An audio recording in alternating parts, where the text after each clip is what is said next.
Hey guys, it's me. I'm going to be reviewing my APS M4 Special Purpose Rifle. So, it's fully metal.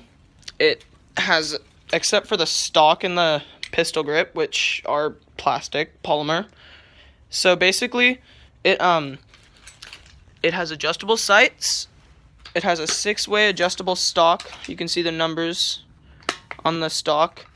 The barrel, I did not modify it. It comes this long, and yeah, that's pretty much it. Fire selector, all that, and it has a working bolt too, so it is blowback. So yeah, let's get going. So I'm going to put my phone down for a second.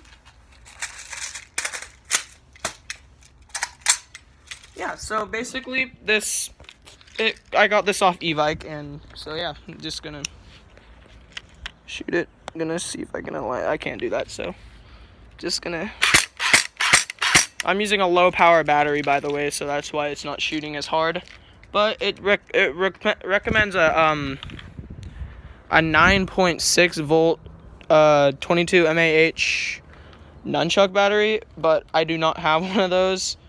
So yeah, and I'd say it's a pretty strong rifle if you have the right battery. And probably gonna take this iron sight off and get myself a brand new, I don't know, scope or something. So yeah, that's pretty much it. Thanks for watching. See you later. Bye.